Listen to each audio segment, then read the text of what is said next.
Yo, what it do, YouTube? It is your boy GSC Dime, and welcome back to Colts Talk. This is the live reaction after we have played the San Francisco 49ers and we wind up coming out and getting the dub. Oh man, I'm in a good mood right now, man. I can't believe we won that game. It was a close game, man. They had me scared, but we wind up showing up at the end and getting the dub. So I appreciate the Colts for coming out there and doing their job, getting myself adjusted as I speak. But yeah, man, we came out here and did our thing. It was a close game, man. It was a real close game. I'm gonna just go ahead and get this stuff set up while y'all go ahead and join in here. Send the link out. We live. Live in here. Gang, Coast Nation. Man, that was a crazy game. That was a crazy game. I thought we was gonna lose that one for sure, yo. Y'all might think I'm crazy, but I really thought we was gonna lose that game. We were just struggling at the end. Like, that boy, the quarterback for the 49ers, he used to play for the Bears. No, Brian Hoyer, that's his name. Brian Hoyer was out there throwing dots like I've never seen him throwing before. And we played him plenty of times. He used to play in Houston. No, he used to play in Houston, and he played in Chicago. No, Cleveland. Yeah, he played in Cleveland. And I would have never expected this. Hold on. Turn my notifications off. Yeah. I would have never expected Brian Hoyer to have the game he had. He had like 300 passing yards. I was like, really? Yo, the game was crazy, man. That game was ridiculous.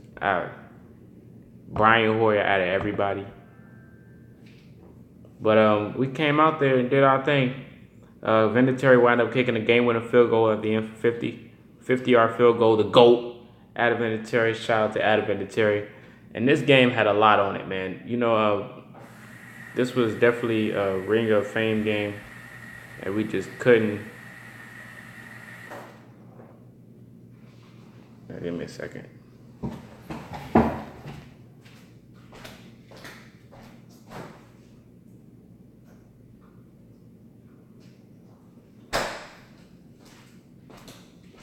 The ice maker's tripping, man. But other than that, yeah, I'm back. We had a heck of a game. I want you guys to go ahead and get live in the comment section while I go ahead and bring up some stats. I know Ty had 150 receiving yards, as I expected him to. He had one heck of a game as well. So shout out to T.Y. Hilton.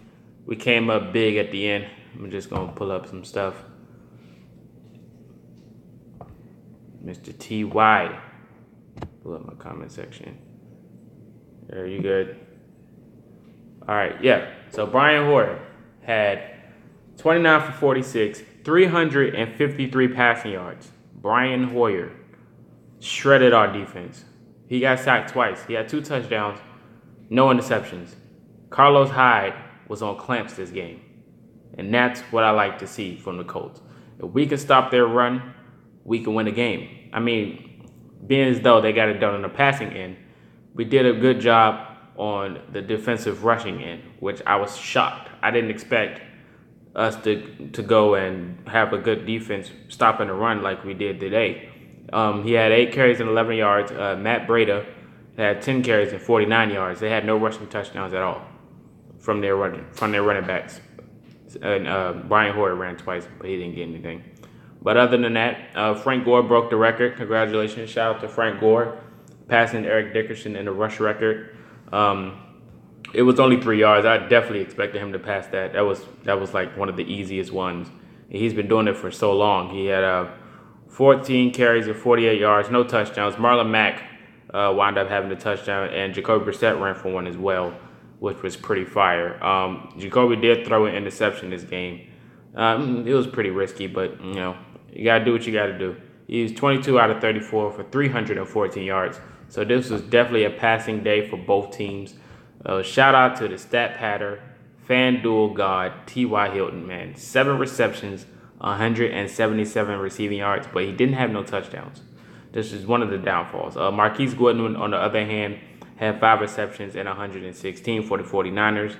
The former Colt and Redskin Pierre Garçon had 8 receptions and 94 yards, no touchdowns. We wind up fumbling the ball a lot. Frank Gore fumbled twice. Krishawn Hogan, he fumbled once. Brian Hoare fumbled twice on the 49ers. And go ahead and go down to the defensive stats. Navarro Bowman had 10 total tackles. Antonio Morrison on our hand had 7. Jabal had 7. Jabal Sheard had 7. And Jonathan Bostic had 7 as well. Dante Johnson had 9 for the 49ers. It was a pretty decent game, I should say, for Jabal Sheard. He was out there. He was around the field a lot. Every time you turned around, I knew you seen Jabal Sheard out there. He had a sack and a half. Oh, you about to throw up with that jersey? Go to Terry, man, out there doing the thing. Shout out to Patreon Markel for joining the stream. What's up? Yeah, man, let me know if y'all in the stream. I'll shout y'all out. What's going on? My boy Malik Hooker couldn't get an interception today. That kind of upset me. I was like, I just knew that Malik was going to grab one. But he did pretty good, man. The Rook had 5 total tackles with 4 solos. So shout out to Malik Hooker in the building, dog. He still got to be better than Jamal Adams. I don't care what no one says. I don't care about that pure efficiency rating thing that they got going on. But they got Jamal Adams over him with 2 points. But after this week, it should change. So the current standings for the AFC South. The Jaguars wind up beating the Pittsburgh Steelers. So now they are 3-2. Houston is 2-2. We are 2-3, tied with Tennessee. We gonna pass Tennessee, no question. We just need Houston to lose. I think they play Kansas City. Yeah, I believe they play Kansas City. Kansas City has to do the job if we have a chance to make in the playoffs. We need Houston to lose. I don't even know how Jacksonville exposed Pittsburgh so bad. Oh, I know how, because Big Ben. But we ain't talking about Big Ben right now. We'll talk about that another day. But we ain't going to let that slide either. Big Ben throwing all them interceptions, making the Jaguars look good. I was trying to watch my game in peace, but every time I turn around, you see they talk about the Steelers and Big Ben throwing another interception. I was like, oh, God, here we go. It was a bad day for them. I feel for them. Shout out to the 49ers, I guess. I mean, not the 49ers. To the Jaguars for going out there and doing their thing. That boy Fournette was getting loose. Then 3 Luck come back, y'all good facts. Man, they say he's about to be out for a little bit longer. They had me scared for a little bit. But he should definitely be coming back next week against Tennessee. That's a dub. That's a W. I don't see us losing to Tennessee at all. It's not possible. I can't see that. I'm trying to pull up the injury sheet because we had a few injuries. Oh, yeah, Odell. Come on. What is it? Okay, here we go. Things moving too fast. Oh, in other news, Mike Pence was at the game. He was there for Peyton Manning and his ring rider. If anybody didn't see Peyton Manning and Reggie Wayne with Jeff Saturday, they all lined up and did like one last touchdown in their suits. It was pretty fire. It was a little emotional. I was like, oh, look at them. I was like, man, if only we can have them for like one more year. Just one more year. Give us Peyton Manning back, Jeff Saturday, Reggie Wayne. We could definitely use Jeff Saturday right now. Boy, would that be a relief for the O-line. When he played, he was like, we had no O-line trouble at all. Shockingly. I said, Big Ben, better than Luck, right? Of course not. Of course, he from LSU. Yeah, I know. He said gross. Come on, man. Don't slander my team like that. I'm trying to get this injury thing to pop up. Hey, here we go. All right. So, of course, everyone knows that Andrew Luck is out. Frank Gore played. Jack Doyle was out with a concussion, of course. Nate Harrison was out. Andrew Luck, yeah, I said that. Rashawn Melvin was questionable. He did play. Chester Rogers didn't play at all. And everyone else was just doubtful. Matthias Fairley, of course. Matt Jones was out. Ryan Kelly played. Marlon Mack played. Jack Mahort, he rested. and Quincy Wilson played. Well, Quincy Wilson was out because he had a knee injury. But other than that, man, he said that TD was cringe. Talking about the one with Marlon. Which TD you talking about? I don't know which touchdown you talking about. But yeah, that game had me on my edge of my seat the whole time. Because if we lost, we would have got blamed. If we would have won, we still gonna get blamed anyway. Because nobody likes the Colts for some reason. But yeah, that game definitely came down to the wire. Shout out to Marlon Mack. He caught a 35-yard bomb at the end. He was right up the gut. Jacoby Brissett put himself together and wound up doing his job. But we out there, man. It was crazy because the first three quarters, we held them to 6 points. And at the end of the fourth, they wound up scoring 10 points straight. Oh, Peyton. Yeah, Peyton threw that dot. You seen it. But, yeah, man, the first three quarters, they couldn't do nothing. I was like, oh, this finna be a blowout. They scored, at the beginning, they scored 2 field goals. And I was like, oh, boy.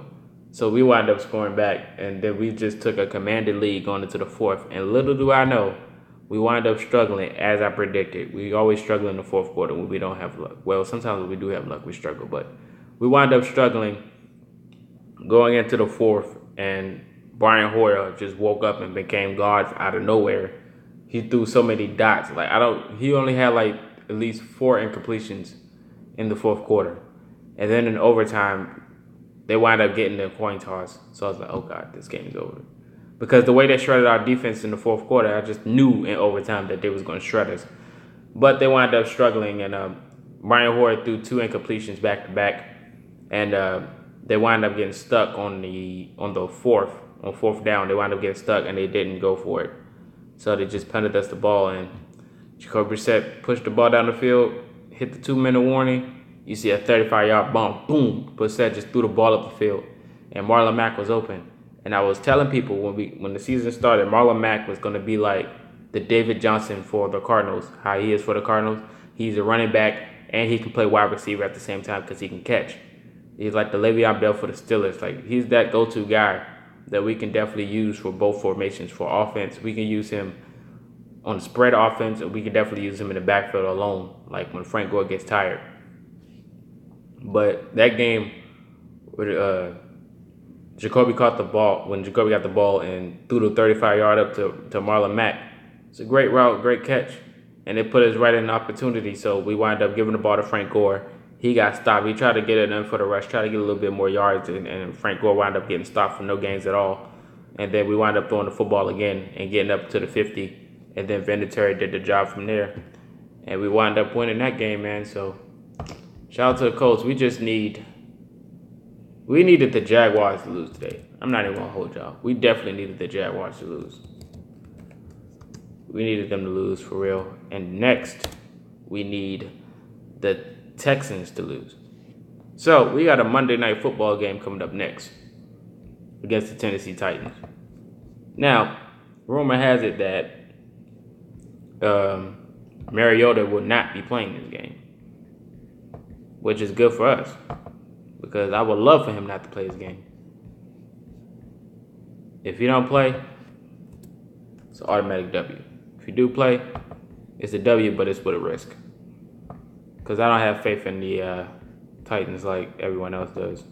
And they had them, other than the Jaguars, everyone in the world had the Titans winning. Because they said they were the most complete team in the AFC South and they were playoff ready. I heard, per sources. But after this game with Carlos Hyde struggling, I definitely can see us struggling. I could definitely see Derrick Henry and DeMarco Murray not having the goodest game if we come out with the same fire that we had against Carlos Hyde. But this game was great. It wasn't great. It was horrible on our half because that should have been a blowout. At the prediction, on my prediction vid, I had us winning to a close game by 3, and we wound up winning by 3 anyway. But I didn't expect it to go overtime. But yeah, that game was horrible. We especially on Peyton Manning Day. not even Peyton Manning, Reggie Wayne and everyone else was there, but I'm going to say Peyton Manning today. The Ring of Honor, out of all days, out of all Sundays, y'all going to wind up almost losing to the 49ers on a special day like this. Parking was free on the South Gate for the Colts fans to see that statue raised. And then the day after on Sunday, we got to play the football gods and Roger Goodell set us up to play the 49ers. An easy W. And we wind up almost losing. Do y'all know how I felt over here, man? I was nervous, sweating bullets. I couldn't even turn the channel. I swear to God, I didn't want to watch the Steelers game or Baltimore about to play Oakland and Dallas and Green Bay was about to start. I didn't want to watch anything else. I just wanted us to come out and do the job. And we wind up doing it at the end. It was too late, but we got it done. The only thing we missed was Malik Hooker catching an interception. And I would have had a happier reaction. You say you're muting me? But yeah, that game was horrible, man. We just needed that Malik Hooker interception. What else could have went well? Frank Gore could have actually scored a touchdown, but he's so old, so I couldn't expect that anyway. We needed Moncrief to get over 100 yards too. That's another reason why we almost lost. Dante Moncrief, other than our little shady defense, because we couldn't stop the pass at the end when we was doing it the whole game. In the fourth quarter, everybody just disappeared. Moncrief is struggling this season. I don't know what it is, but his head's not there. Like, Moncrief is definitely one of those go-to guys, especially when T.Y. was out last year. When he had that injury, Dante Moncrief showed up. And he was one of the reasons why we almost made the playoffs, but we didn't. Because, some team happened to become great at the end of the season and spoil our little playoff run. But other than that, Moncrief is he's struggling. I hope he finds his kinks before Luck come back, because Luck's coming back right around the corner. Little does he know. And I hope he gets it. This offseason, we need to do something quick with this wide receiver core and this offensive line, because our defense is not bad. It's not bad at all. On paper, our defense looks lit. We got former Patriot players on our defense. We should be winning heck of games. We should be getting more stops than we expected. Well, our corners definitely need help. I'm not going to lie. If it was up to me, I'd probably get rid of Vontae Davis. That's just me, because he's injury prone. That's just me. Malik Hooker and Quincy Wilson, two rooks, they're doing their job. Quincy, he still got more development to do, but Malik Hooker is fully set in this defense. That guy's great. If anybody gets a chance, I know y'all don't watch Colts football like I do, but if y'all get a chance, y'all watch that boy Malik Hooker play some football, man. That young dude can play. That dude makes me happy. But that's all I got for y'all, man. Colts Nation, we're in the building. Shout out to the Colts getting that dub. We needed that W, man. We really did. Now, we're just going to wait and watch the Texans lose, because I'm just praying. I ran into some Kansas City fans today, too. And I just prayed. I was like, can y'all please do the job and beat the Texans? That's all I ask. Because they have no offense. It's just their defense. But that's all I got for y'all. GSC Dime signing out.